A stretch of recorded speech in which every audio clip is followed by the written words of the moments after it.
عمرہ میں رکھی گئی تھی گرینڈ پبلک کانفرنس. یہ پبلک کانفرنس رکھی گئی تھی students Islamic organisation of India کی جانب سے. دیش کے بدلتے حالات اور اس میں مسلمانوں کا کیا رول ہونا چاہیے تھا اور آج مسلمان کس لیول پر ہے، ان سبھی باتوں کو لے کر یہ کانفرنس رکھی گئی تھی، میٹنگ رکھی گئی تھی. اس میں الگ الگ لوگوں نے اسپیچز دی. ہم آپ کو ڈیٹیل میں یہ پروگرام بتائیں گے. دیکھیے کس طریقے سے یہ کانفرنس ہوئی اور میٹنگ ہوئی. جناب محمد سلمان احمد صاحب ساؤتھ مہاراشٹرا کے ہیڈ، جن کو آپ ابھی سن رہے تھے، جناب اعتصام حامد خان صاحب، اور عمرہ کے سبھی معزز مہمان دوستوں، آج ہم یہاں پہ موجود ہوئے ہیں، اس پروگرام کو اٹینڈ کر رہے ہیں، لیکن سبھی کے دل میں کہیں نہ کہیں ایک غم اور غصہ اور ایک دل میں ایک یہ بات کچوٹ رہی ہے کہ ہمارے فلسطینی بھائیوں کے ساتھ اس وقت کیا ہو رہا ہوگا. سبھی لوگ آج سوشل میڈیا پہ ہیں، کتابیں پڑھتے ہیں، تواریخ پڑھتے ہیں اور طرح طرح کی جانکاریاں واٹس ایپ پہ ادھر ادھر سرکولیٹ ہوتی ہیں. آپ سب لوگوں کو پتا ہوگا کہ 1948 میں اس وقت کا سپر پاور برٹین نے زور زبردستی سے، ایسا کہا جاتا تھا کہ برٹین میں سورج غروب نہیں ہوتا ہے، برٹین کے جو سامراجیہ ہے، جو راج ہے، اس میں سورج غروب نہیں ہوتا ہے. ہٹلر نے جب یہودیوں کو ستایا تھا، ان کی نسل کشی کی تھی، ان کو ایکسٹرمنیٹ کرنے کی کوشش کی تھی، اور ہم سب واقف ہیں اس بات سے، تو انگلینڈ نے یہودیوں کو لا کر کے فلسطین میں بسانے کی کوشش کی. کسی بھی ایک ڈیفینٹ فارمولا کے بغیر یہودیوں کو لا کر کے فلسطین میں بسایا گیا. بہرحال ہمارے فلسطینی بھائیوں نے ان کا خیر مقدم کیا، ان کو شرم دی وہاں پر. اس کے بعد نتیجہ کیا ہوا کہ یہ جو پشچمی دیش تھے، چاہے وہ برٹین ہو، فرانس ہو، کینیڈا ہو، امریکہ ہو، ان لوگوں نے اکنامکلی، ملٹریلی، سائیکولوجیکلی اسرائیل کو اتنی طاقت دی کہ وہ دھیرے دھیرے فلسطین کی پوری زمین کو قبضہ کرتا چلا گیا. آج 80 سے 85% زمین پر اس کا ابید قبضہ ہے.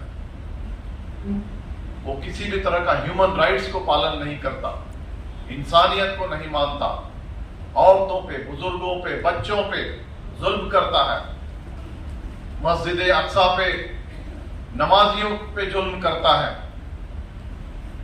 اور ان ساری چیزوں کو دیکھتے ہوئے بے بس فلسطینیوں نے، جب انہوں نے دیکھا کہ 200 کے قریب ممالک اس ورلڈ میں اور ایک چھوٹے سے کانفلکٹ کو سلجھانے میں فیل ہے، تو انہوں نے اس مہینے کے شروع میں اسرائیل پہ حملہ کیا. ہم اس بات کی مذمت کرتے ہیں کہ جو عام ناگرک ہیں، بچے ہیں، عورتیں، ان پہ ظلم نہیں ہونا چاہیے. جنگ میں ان ساری چیزوں کی قدر ہونی چاہیے، جنگ کا بھی ایک رول ہوتا ہے. لیکن بے بسی اور بے حسی کا یہ عالم تھا کہ انہوں نے اس طرح کا کام کیا. لیکن آج آپ دیکھ رہے ہیں کہ اسرائیل جس طرح کی بربرتا پر اتارو ہے، امانوی کام کر رہا ہے، پوری انسانیت کو ختم کرنے پہ تلا ہوا ہے. پوری جو نارتھ گازا ہے، جہاں پہ لگ بھگ 1 ملین پیپل رہتے ہیں، 10 لاکھ لوگ رہتے ہیں، ان کو اس نے الٹیمیٹم دیا کہ اس کو خالی کیا جائے. فلسطین مانوی تراژدی کے لمٹ پہ کھڑا ہے، اور آج یونی پولر ورلڈ